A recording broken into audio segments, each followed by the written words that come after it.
आज की कहानी मेरे एक पुराने दोस्त डॉक्टर गांगुली की आप बीती है। डॉक्टर गांगुली जो खुद एक साइकोलॉजिस्ट हैं, भूत प्रेतों पर यकीन नहीं करते, बल्कि जब भी उन्हें मौका मिलता है वो ऐसी घटनाओं को झुठलाने की कोशिश करते रहे हैं। तो आज डॉक्टर गांगुली आपको एक ऐसी घटना सुनाएंगे जिसने उन्हें एक दहशतनाक चौराहे पर ला खड़ा कर दिया। ये बात आज से साल भर पहले की है, जब मुझे अहमदाबाद के एक हॉन्टेड प्राइवेट हॉस्टल के बारे में पता चला। मैं जानता हूँ कि जहाँ बहुत सारे यूथ हो, इस तरह की अफवाहें उड़ ही जाती हैं, और फिर वो गर्ल्स हॉस्टल था। जाहिर है डरी सहमी गर्ल्स ऐसी बातों पर बड़ी आसानी से बिलीव कर लेती हैं। तो मैं अहमदाबाद पहुंचा और पहुंचकर उस गर्ल्स हॉस्टल के ओनर मिस्टर चमन भाई पटेल से मिला। असल में गांगुली भाई, इस इलाके में है ना ऐसे कई प्राइवेट हॉस्टल है जिन्होंने जानबूझ के अफवाह फैलाई है। बोलो, प्रोफेशनल राइवलरी की वजह से, प्रोफेशनल राइवलरी, कंपटीशन, क्योंकि ये सब जो है ना पिछले 2 साल से हो रहा है। पहले क्यों नहीं हुआ? वो इसलिए कि इसी पीरियड में यहाँ कई नए हॉस्टल्स खुले हैं और कंपटीशन जो है ना वो बढ़ गया है। बोलो। राइट मिस्टर पटेल, मुझे भी यही लगता है। पर इन लड़कियों का डर का क्या करें गांगुली भाई, वो तो इन घटनाओं को सच मानती है ना, और इस वजह से मेरा कितना लॉस हो रहा है माता रानी की कसम नहीं जानता हूँ। आधी स्ट्रेंथ रह गई है लड़कियों की। तो मिस्टर पटेल, सबसे पहले मैं उन गर्ल्स से मिलना चाहता हूँ क्योंकि सारी प्रॉब्लम की जड़ उनके दिमाग में है। बरोबर, तो चलिए। तो बस उसके बाद ओनर मुझे उन लड़कियों के पास लेके गए और मैंने उनसे बात शुरू की। ओके, तो भावना, आप बताएं उस दिन क्या हुआ था? एक्चुअली सर, कृतिका, अंकिता और रूबी मेरी रूममेट थी। हम अपने अपने इंस्टीट्यूट और ऑफिस जाने के लिए तैयार होने की जल्दी में थे, पर कृतिका ने काफी देर से बाथरूम ऑक्यूपाई कर रखा था। कृतिका, स्टूपिड, जल्दी कर, साल भर का आज ही रहेगी क्या? निकल जल्दी। बड़ी देर हो गई थी सर, पर अंदर से कृतिका का कोई जवाब ही नहीं आ रहा था। मैंने बाथरूम के दरवाजे पर कान लगाया तो शावर चल रहा था। मैं चिल्लाई, कृतिका खोल जल्दी यार, have you gone mad or what? मुझे ऑफिस जाना है, खोलो। You know what? Just go to hell. मैं ऐसे ही चली जाती हूँ। और तभी अचानक अंदर बाथरूम से जोर से ब्लास्ट की आवाज आई। हम सब डर गए थे सर कि पता नहीं अचानक ये क्या हो गया। हमने जोर जोर से डोर पीटना शुरू किया। कृतिका, कृतिका क्या हुआ? तू ठीक तो है ना? कृतिका दरवाजा खोलो, कृतिका दरवाजा खोल, कृतिका। धमाका सुन के पटेल सर और हॉस्टल का सारा स्टाफ आ गया था। हम अभी भी दरवाजा पीट रहे थे। खोल दरवाजा कृतिका, तुझे कुछ हुआ तो नहीं है ना? कृतिका दरवाजा खोलो, कृतिका तुम ठीक तो हो? कृतिका, ये दरवाजा खोल ले। अचानक हमें एक अजीब सी आवाज सुनाई दी। पता नहीं क्या था वो। हम सब बहुत डर गए थे सर, और जब दरवाजा तोड़ा गया तो पूरे बाथरूम में धुआं ही धुआं भरा हुआ था।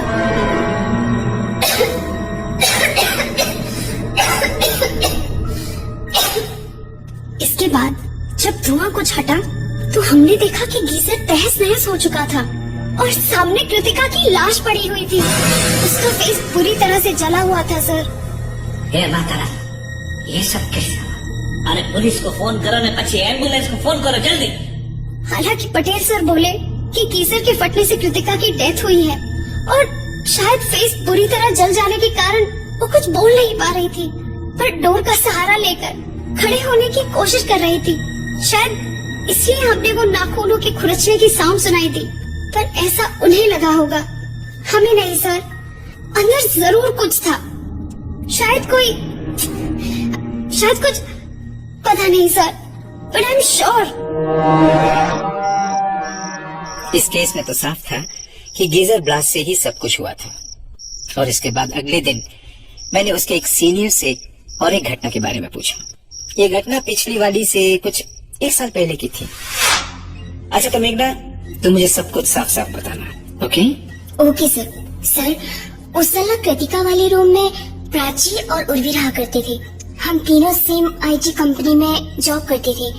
हम तीनों में बहुत अच्छी फ्रेंडशिप थी।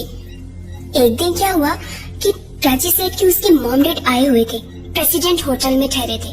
बहुत स्वीट थे उसके पेरेंट्स, हम तीनों को ही अपने बेटे मानते थे। पर प्रॉब्लम ये थी, यार मेरा जो नया बॉस है ना, बहुत ही बॉसी है। He won't allow me। तो उर्वी और प्राची को तो छुट्टी मिल गई और मैं रह गई। बस इधर मैं ऑफिस के लिए निकली और उधर वो प्रेसिडेंट होटल के लिए। पर शाम को वो जब लौट के आई, काफी लेट आई थी, तो उन्होंने अपना सारा एक्सपीरियंस सुनाया कि उन्होंने क्या खाया, वहाँ कितनी मस्ती की, और सबसे बड़ी मस्ती तो वो जिसको सुनाते उनकी हंसी नहीं रुक रही थी। शोर नहीं, चुपचाप सो जा। चुपचाप सो जाओ, नहीं तो सुबह कंप्लेन करेगी। बस हम जाकर अपने अपने बेड पर सो गए। इसके बाद सवेरे मेरी नींद कुछ देर से खुली। फिर मैंने देखा कि वो दोनों अभी तक सोई हैं। मैं उठ के उनके बेड की ओर गई। अरे तुम दोनों तो अभी तक सो रही हो। ए उर्वी, प्राची, चलो उठो, इट्स टू लेट यार। पर तभी मेरी नजर उनके चेहरों पर गई।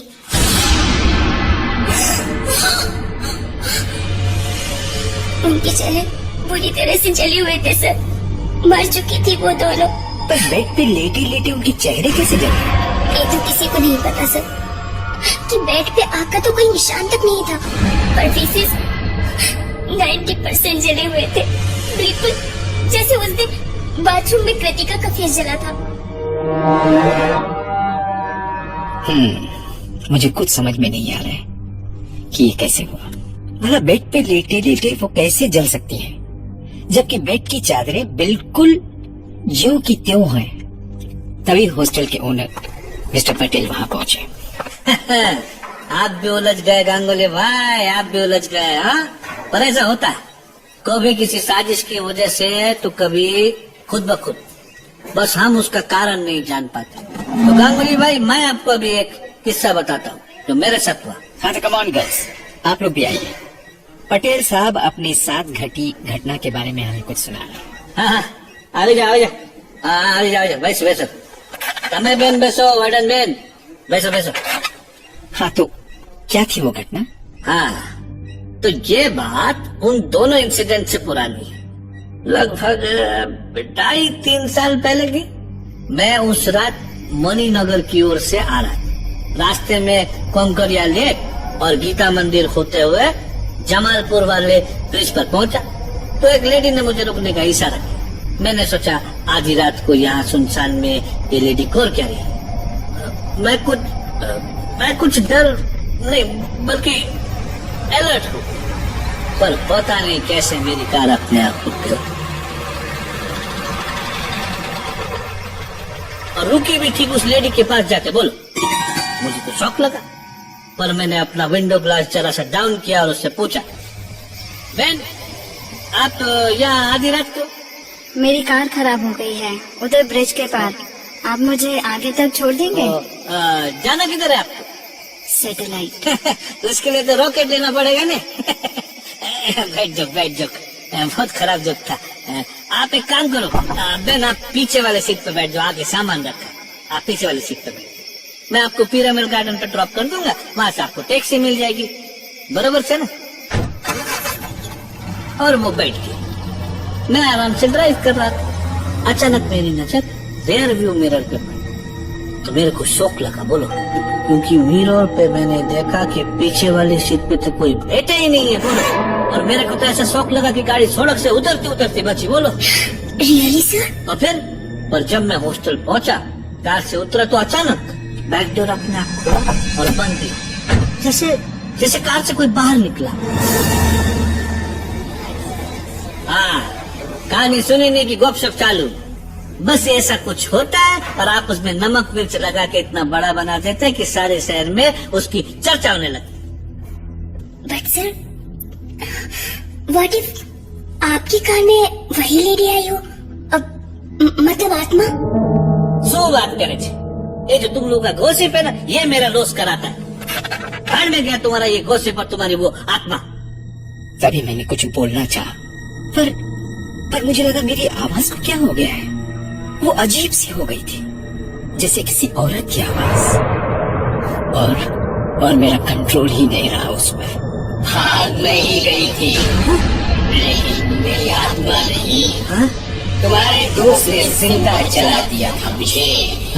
याद है तुम्हें एडवोकेट चौवन भाई पटेल? तुम्हारा नाम किस? इसलिए मैं तुम्हारी कार में आई थी, तुम्हारे साथ, तुम्हारे हॉस्टल में। मैं तब से यही हूँ। ये क्या कर क्या रहे आप?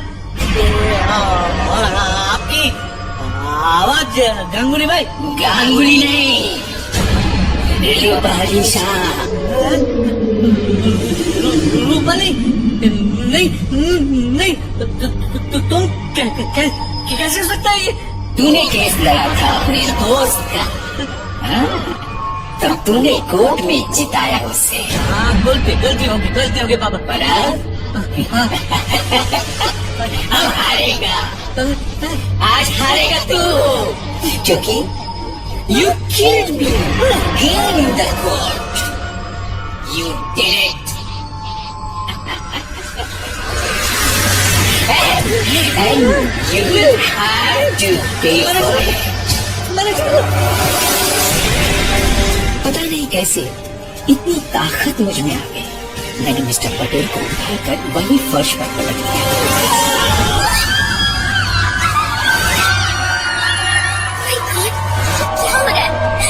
और वो तड़प तड़प कर वहीं चिल्लाने लगा।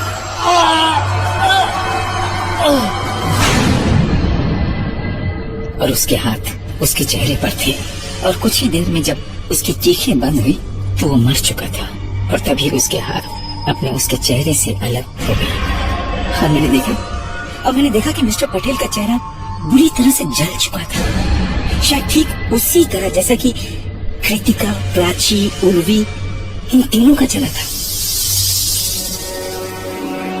सवाल है कि अगर ये सारी घटनाएं समझने में डॉक्टर गांगुली से चूक हुई तो उन सारी डेड बॉडीज के चेहरे जले हुए क्यों थे? आखिर क्या वजह थी उसकी? बाद में लड़कियों ने डॉक्टर गांगुली को बताया कि मिस्टर पटेल अपना हॉस्टल बिजनेस शुरू करने से पहले लॉयर हुआ करते थे, और शायद तभी उन्होंने अपने दोस्त जतिन शाह को बचाने के लिए उनकी वाइफ रूपाली शाह की डेथ को सुसाइड साबित कर दिया। बस सबसे बड़ा सवाल तो ये है कि मैं आज भी कभी कभी डॉक्टर गांगुली से मिलने उनके घर जाया करता हूँ, और कभी कभी वो लेडीज कपड़ों में होते हैं। क्यों? सोचिए।